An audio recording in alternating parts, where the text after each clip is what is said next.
Son las 7:44 y ya está aquí con nosotros Mauricio Meshulam. ¿Cómo estás, querido Mauricio? ¿Cómo estás, Mario? Pues aquí, como siempre, Oye, platicando. ¿qué noticias las que vamos a platicar el día de hoy? Porque tenemos esta semana desde el ataque en el metro de Rusia. Exacto. Y luego el ataque con lo que se presume son armas químicas, aunque está esta explicación de los rusos que dice que no fueran armas químicas, sino que bombardearon unas instalaciones, digamos, donde había material y que eso es lo que provocó las imágenes brutales que hemos visto y que compartimos aquí en la mañana. Así es. Mira, empecemos por ahí. Sí.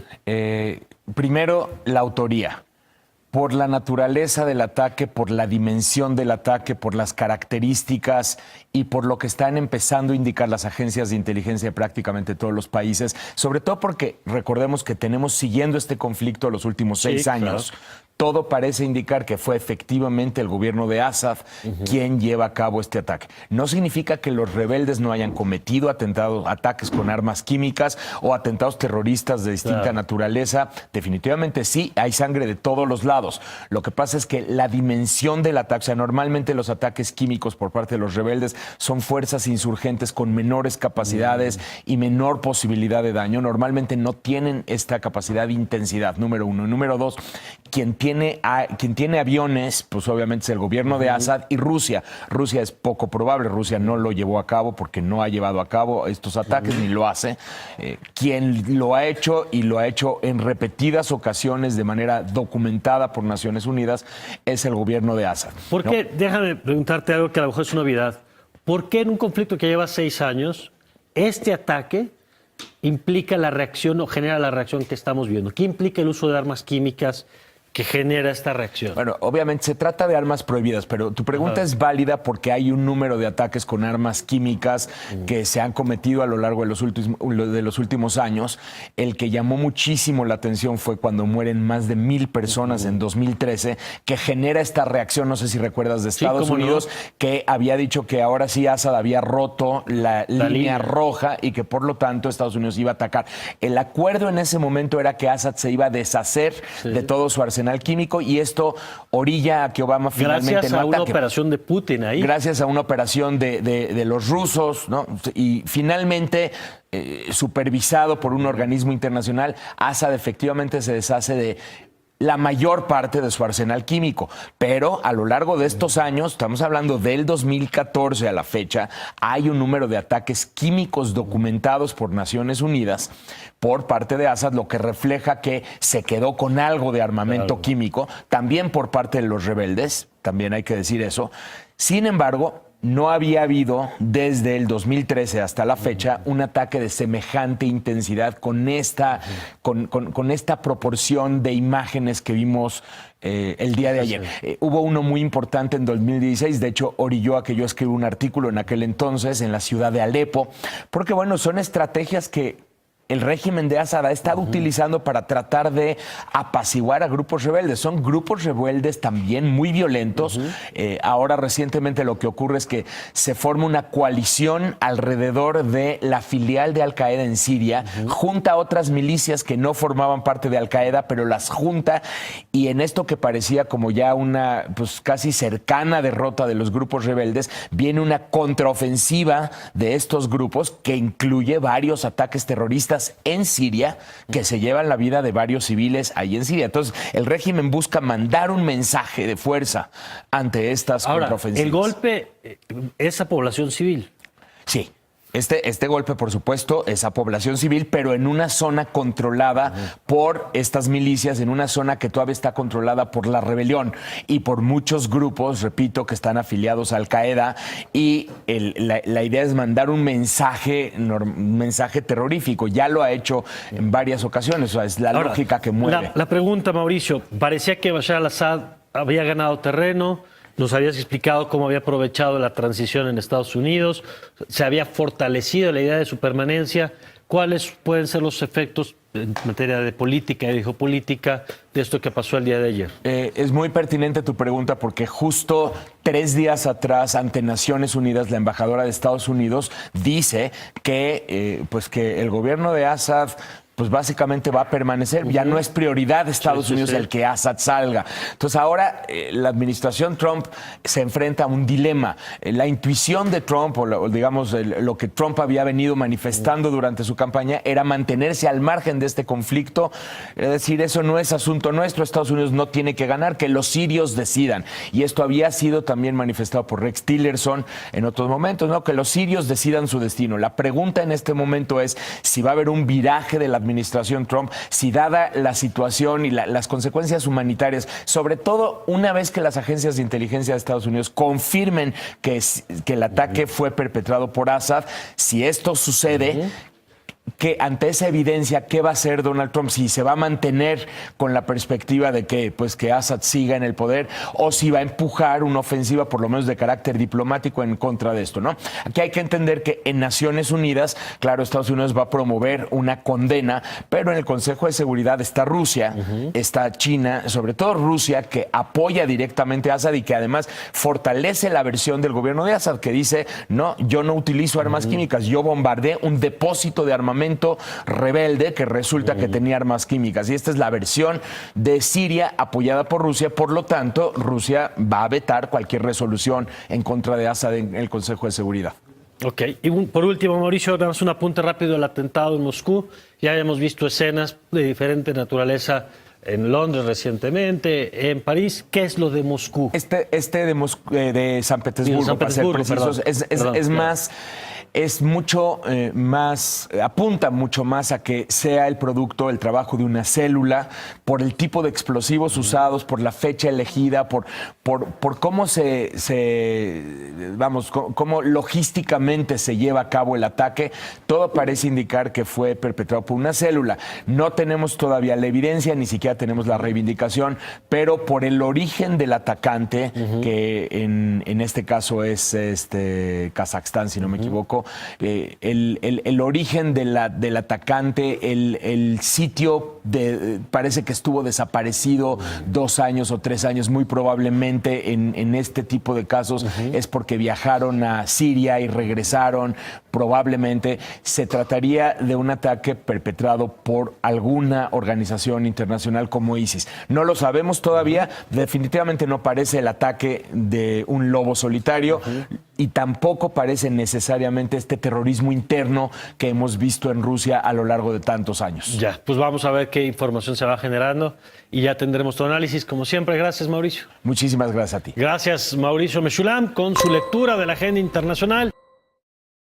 Bueno, con respecto a todo lo que está aconteciendo y rodeando este ataque químico, vamos a preguntar en Damasco, en Siria, al analista político Hugo Vidal. Hugo, buenas tardes desde Teherán. Bueno, el gobierno sirio, como acabamos de escuchar, asegura que no ha utilizado armas químicas y que no utilizará, y afirma que ha atacado un depósito de municiones con esas sustancias tóxicas de los terroristas. Yo te pregunto, Hugo, ¿por qué Occidente está acusando tan rotundamente al gobierno sirio sin realmente tener estas evidencias concretas? Bueno, mira, es evidente que lo que se está tratando en este momento quizás sea de obtener un cambio de actitud de la administración norteamericana de Donald Trump en cuanto a la situación en Siria. Hasta ahora, Donald Trump había declarado que en Siria, como habíamos visto la última vez que tuvimos un contacto, que en la situación en Siria había que aliarse con las fuerzas que estaban luchando efectivamente en contra del terrorismo. Esas fuerzas, como dijimos en aquel momento, eran el ejército árabe sirio, Rusia, y bueno, también habría que agregar ahí las fuerzas de Hezbollah y las fuerzas iraníes que están aquí ayudando al gobierno sirio. En aquel momento esa era la situación. Es posible que todo esto no sea más que un intento de lograr que la administración Trump se aparte de esas declaraciones, y un poco que lo han logrado ya, porque el propio Trump dijo que a raíz de este ataque químico, que como tú bien dijiste, se está atribuyendo por parte de todo el mundo, no se sabe ni siquiera por qué, al gobierno sirio, bueno, que a raíz de ese ataque Donald Trump había cambiado de opinión con respecto al presidente sirio Bashar al-Assad. La otra posibilidad también es dar al gobierno turco del primer ministro Erdogan una salida para que pueda separarse del proceso de paz, favorable a la paz que había emprendido hasta ahora y que había estado marchando relativamente bien durante las últimas semanas. Hugo Vidal, por lo tanto, por lo que te escucho, ¿crees que esas declaraciones de Nikki Haley el otro día en la ONU con respecto a que el objetivo ya no era derrocar al Assad pueden cambiar a partir de estos momentos? Yo creo que ese es el objetivo. El objetivo es justificar un cambio de actitud, o más bien, vamos a decir no justificar, sino lograr un cambio de actitud en la nueva administración estadounidense. Te repito que es posible que empiecen a lograrlo un poco, porque la misma Nikki Haley declaró ya ante el Consejo de Seguridad que el ataque químico, nuevamente repito, atribuido, no se sabe por qué, únicamente al gobierno del presidente Assad, que ese ataque químico modificaba la actitud de Estados Unidos en cuanto a la situación en Siria. Yo pienso que hay gran parte de eso, justificar, llevar a la administración Trump a cambiar su actitud con respecto a la situación en Siria y con respecto al gobierno del presidente Assad. Hugo Vidal, veremos qué pasa a lo largo de los días. Gracias. Otra barbarie más, María José. Así es muy triste. Se reportó un ataque de armas químicas en Siria por parte, todavía no saben si es por parte de los rebeldes, si es por parte del régimen de Bashar al-Assad. Según la ONG francesa de ayuda médica a refugiados, UOSSM, son más de 100 víctimas mortales, la mayoría son niños. Se corrieron varios videos a través de redes sociales de niños que estaban ahogándose por los gases, por las armas químicas que aventaron en esa región.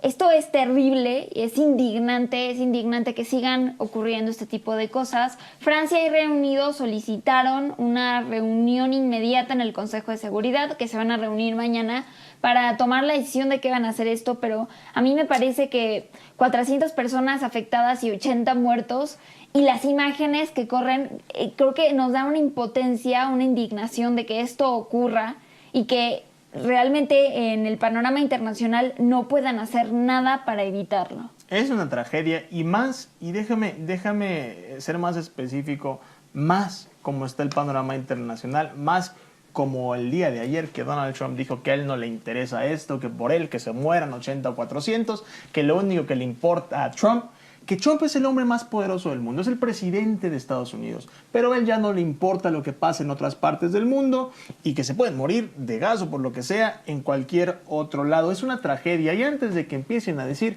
¿por qué chingados les duelen solamente los muertos de Siria? A ver, todos los días hablamos de todo lo que pasa en este país, pero también nos duele que en el otro lado del mundo sucedan estas tragedias. También nos duele. Nos duele lo que pasó en Rusia ayer, nos duele lo que pasa en Siria, nos duele lo que le pasó a Miroslava, nos duelen todas las muertes humanas y en este programa no vamos a dejar de hablar de eso. Claro, y sobre todo por injusticias de este tipo, y creo que todos como sociedad internacional tenemos una responsabilidad porque nos indignamos por cosas que pasaron hace 70 años, por genocidios, por guerras que pasaron hace mucho tiempo y que no se nos olvidan, pero esto pasa diario, pasó hoy del otro lado del mundo en Siria, pero no deja de ser importante. Les vamos a decir qué decide mañana el Consejo de Seguridad, pero definitivamente es un tema muy delicado y da mucha impotencia. Ahora sí, el señor Félix León nos mandó el mono del día. Vamos a verlo. Ahí está, molestando a la bestia, hablando sobre Rusia, que de hecho ya dieron a conocer el identificado, el terrorista que atentó contra la vida de 14 personas el día de ayer en el metro de San Petersburgo. Él nació en 1995 en Kirguistán. Tiene ciudadanía rusa según las autoridades y bueno, básicamente los ministros, el ministro ruso Dmitry Medvedev y el ministro de Relaciones Exteriores no han dado a conocer las razones por las cuales cometió este ataque terrorista, pero sin duda también es reprobable. Es trágica. Seguiremos informando mientras tengamos más información y ustedes se pueden enterar de esto, no tienen que esperar a las 5 de la tarde, ustedes se pueden enterar de esto al momento. Si descargan nuestra app de Diario de Confianza, todo esto que dijimos ya lo hubieran sabido, ya vendrían preparados para el examen si tuvieran descargada la app, el app de Diario de Confianza. Hola, soy Cayo de Hacha. Si ya estás harto, al igual que yo, de los mismos noticieros diciendo las mismas mentiras, ¿qué esperas para suscribirte a este canal? Recibe contenido diario y completamente gratis de lo que está pasando en México, de lo que está pasando en el mundo. Y por favor, suscríbete y apoya al periodismo independiente. México te lo va a agradecer.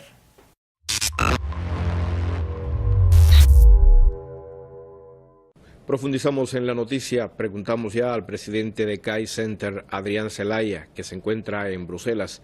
Saludos desde Teherán, Celaya. ¿Estados Unidos actuaría de forma unilateral en Siria? ¿Esto también podría interpretarse como que Estados Unidos quiere atacar Siria?